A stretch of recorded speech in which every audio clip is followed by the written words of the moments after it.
Hello. Today I want to share on how to let go of hard feelings and emotions with the help of angry cats. Angry cats can teach us a lot about letting go of hard emotions and feelings. And this is the topic of today's video: how to let go of something that is often hard to let go. When we have some ideas about a situation that we want to have in our life, we want that relationship, we want that promotion, we want to make it on time, we want to do something in our life, but it's not happening. And it's very hard to let go, very hard to let go. And we keep thinking about it, keep hashing about it, keep reviewing it in our minds, always thinking, how could, always wanting it. You want that relationship to happen and it's not happening. And you still want it, still, and it's hard to let go, really hard to let go. We all know when that comes. We all have these moments when we really want to let go of things, but it's not possible. We say it's not possible, but I want to bring into awareness a little trick that I play with myself when I want to let go. And first of all, to recognize that to let go is actually easier than to hold on. Because if I'm holding on to a rock, I have to put some efforts on holding that rock.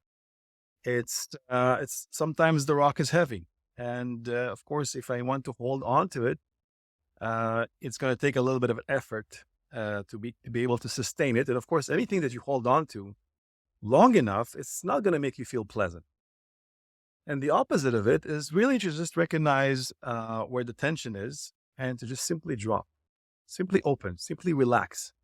Recognize where the tension is, and relax and let it go. This is the motion that we're talking about today. But how to do it? How to recognize, how to bring ourselves into that action, to that lack of action, to just really ease the tension. Um, for this, I want to tell you the story of an angry cat. So, an angry cat is the analogy for the things that we want in life, but we can't have, and it's really hard to let go. So, the cat is something that you put on your lap, and you say to yourself, "This is a great idea. I want this in my life." So you pet the cat. Beautiful. It's really beautiful and always feels good to pet a cat. They're very fluffy, and cats enjoy us stroking them. So at first, it feels like this is the idea I want to have. I want to have this relationship. I want to have this promotion. I want to have whatever it is. And it's petting the cat. The cat is on your lap. There's no problem in petting the cat. There's no problem in the idea of what you want to achieve or what you want to have. The problem begins when the cat wants to leave. The cat doesn't want to stay on your lap. This is where the problem begins. And what happens then? You hold on. You don't want to let the cat go. And at that moment, cat cats are can be very nasty. And they start getting into this angry mood where they start scratching and hissing, and they really don't like to be held. If they don't want to be on your lap, they need to go. So then you start suffering the wrath of an angry cat who's really doesn't like to be on your lap, right? So the more you hold on to the cat, the more you will suffer. The worse your injury will become. But you say to yourself, if I can only hold on to the cat for one more minute, he will know that I want his best interest. He will really know that all I want is really that thing that is really in his best interest.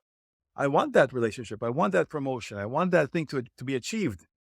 So if I hold on to that idea, if I hold on to that cat, the cat will know that I want his best interest. And of course, that's a fallacy. The cat wants to go. So you keep holding on to the cat. You keep holding on and hoping that things will change, things will evolve. Somehow you will bend the will of the universe to how your mind thinks it should be. And then, you'll be happy again. But of course, we cannot bend the will of the universe. It's already speaking to us. It's already there in plain sight. It's the message to let go is right there. But because we're suffering, you hold on to something and you suffer. And sometimes you're strong enough to hold on to the cat and to make the cat tired. He is going to capitulate to your will. You hold him strong enough. You endure all the injuries, and you still hold him. Cat, after a few hours, will get tired, and he will relax into your arms. But I guarantee you, it's not going to be the same cat. That cat is never going to be the same. The more you hold on to him and the more you expect him to be different, against his will, he will never be the same. So really, the only real thing we can do at that situation is to let go. And to let go as soon as the cat wants to go. Because there's no suffering in that. And you're actually yielding to the will of the universe. And this is the message that I'm trying to present in this short video about how angry cats can teach us a lesson in letting go, is that sometimes we need to let go of the cats. Let go of the cat. It's not going to do you any good by holding on to it. Intellectually, you understand this message, intellectually. But the mind will say to you, but it's not possible. I cannot do it. I really want that to happen. Well, try holding on to that cat and see what happens. It's just not going to do anything. It's not going to change the situation. And some people carry those desires for years. Some people carry those, it's hard to let go for years, but it's already spoken to you. It's already telling you, let go. And actually, interesting things happen when you let go. First of all, there's not much suffering anymore. If you truly let go, really deeply, all the way let go, not much suffering.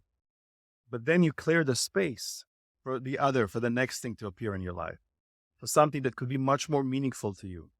That's something that is much more profound in your life. And all it really takes is just to really trust that whatever it is you want is just mind. And come back to the heart. Recognize that the heart already recognizes that this thing, what you want, it's not happening. The heart already knows. It doesn't feel like it's there, but the mind's still keeping on to that idea, keeping on to that dream, keeping on to that future, because everything that you want is in the future. It's an illusion. It's not happening now. That desire it's so hard for you to let go is not now, is it, but the future, how it will be in the future. What will I feel in the future if this will be? It will be ideal, right? It will be amazing. And why not? Why can I not want this? Why not?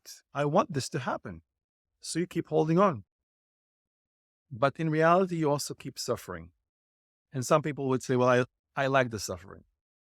So the question is, why? Why do you like the suffering? Why do you need the suffering? You don't need that if you want to take a stand on the quality of your life. So that's really the art of letting go. It's really about recognizing that we can never hold on to anything. Whatever you hold on to, anything that outside of you that you hold on to will cause you to suffer over time. It's about being free and allowing others to be free as well. You are free. We are inherently free. And you allow others to be free as well. Energies align. And all of a sudden, you feel better. This is a message of love, self-love, a message of for you to recognize that it's okay to let go because it's reflecting in the mirror of what is. What is not what you want. It's not happening. I'm repeating myself a few times because it's important for us to really deeply grasp this message and recognize that life is beautiful in the flow of life, which means we don't want to swim this way or force our way the other way. We just take a deep breath and allow the river to take us. Wherever it takes us, that's the flow. And if we try to swim to the other direction, it's possible perhaps to get to the end, or get to the edge of the river, but it's the hard way. It's not the easy way. And when you arrive to that edge, you will also recognize that that's not where you need to be, actually. Okay, thanks for listening. I'm grateful for anyone here on this channel. Please subscribe, follow me. If you want to have any questions, please write them below. Read my book, The Art of Not Knowing, a practical guide to spiritual awakening, which I show in a very practical way how to understand spiritual wisdom, how to make it a part of our life, so we can enjoy the benefits of being present with life. So thanks for listening. Bye for now.